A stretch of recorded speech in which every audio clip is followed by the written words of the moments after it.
Okay, I know that we've had some dry days lately, and that has been nice to hopefully clear up your yard from some standing water that could have been there from all the rains that we've seen for a while. Very happy to have Doug Landry back on the show. He is with AFS, talking about those very sexy crawl spaces that a lot of us have at our homes and need to make sure they stay nice and dry. So good to see you. Good to see you. You don't think much about your crawl space until you got water inside of it, do you? Yeah, most people don't ever worry about their crawl space at all, or even go down their crawl space. I mean, it's not a party down there at all.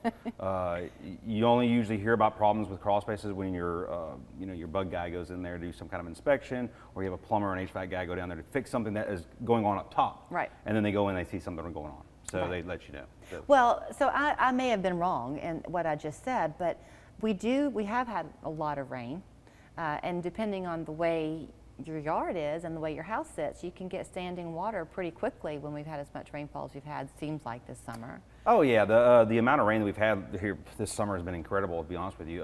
But we go through those periods where you get a few dry days, kind of like you said. We have had some dry days. Today we're apparently not going to have a dry day. It's going to get supposedly rainy today. But that does cause issues itself. So you'll have that standing water that'll sit there, and then it'll eventually dry up. And then you'll get those dry cracks in the yard, because that happens very quick here with our soil. Mm-hmm. And then all of a sudden you get a significant amount of rain, and it just washes all the soil away. So right. What'll end up happening, it does the same thing in your crawl space or around your basement. You have the drying, which will shrink up that soil, and then as soon as you get a big amount of rain, all that water just washes away, erodes. So at our old house, see, I didn't understand the physics of all of that, but I saw it happen. Mm-hmm. And we had a crawl space, and when it was kind of up on a hill. And so that soil had kind of washed away, and then the water would come into our crawl space. Is that right? Oh yeah, yeah. That's definitely one of the ways it comes in. If you're sitting up on a hill, I mean, everybody lives on a hill here. Yeah. You're seeing some pictures of some crawl spaces. This is pretty typical of what we see when people call us out. That's how water just comes in, and there's other ways that water will make its way into a crawl space.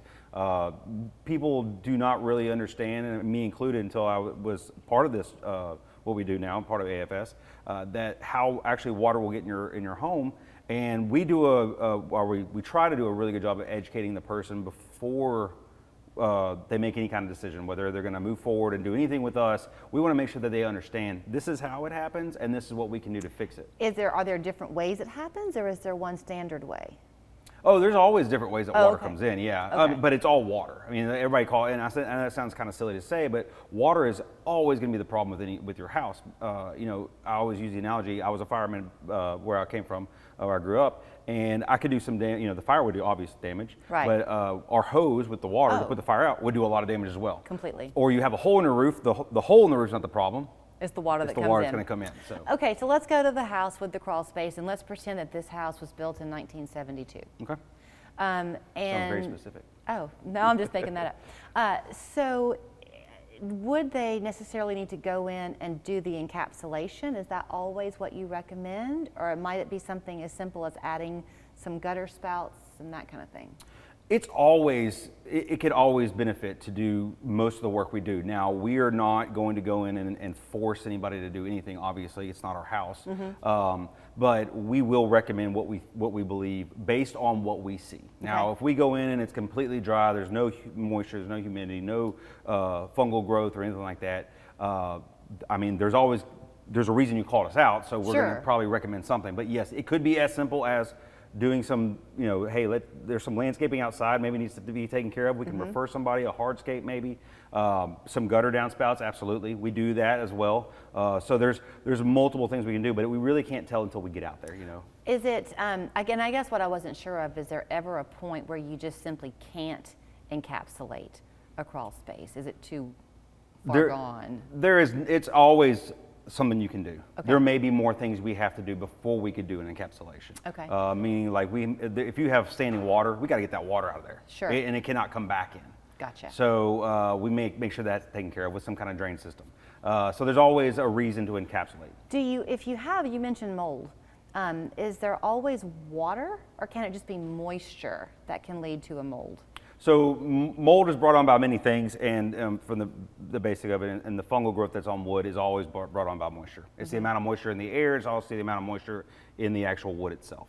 But I guess what I'm asking is, can you have that moisture and not have standing water? Oh, absolutely, yes. So if that's the situation a homeowner is dealing with, is that also handled? Like, how do you handle that?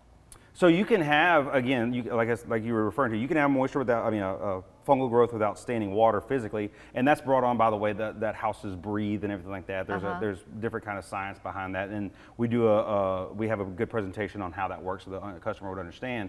But for the basic part of what we're talking about today, yes, because there is moisture and humidity just in the air in general, it'll lead to moisture in the wood, and it'll bring that wood moisture up. You know, if you ever talk to a podiatrist, which I do sometimes on the show, it's always amazing to me how the strength of your feet totally affect your overall health and the way your bones sit on your body. The same is true for the foundation of your house. Absolutely. If you don't have a strong foundation of your home, whether it's a basement, crawl space, or even slab home, it can lead to major repairs later on. It's always a good idea to go in your crawl space at least once a year, or have somebody come out and look at it and say, hey, this is what's going on. You want to definitely have a professional come out. Really concentrate on the people that do this for a living. Like, there's a lot of people out there that do other things and do foundation and waterproofing. It's very good work. It's very hard work. So we are particularly concentrated on that, and we try to keep ourselves going that direction. I will say we have AFS, and we had a pipe burst underneath our house. Our encapsulated basement flooded. It was horrifying, of course, on a Sunday years ago. Had it taken care of, but it's such a peace of mind whenever we get that yearly inspection to know that things are good and clean, and we could have a picnic down there if we wanted to. You can if you want to, yeah.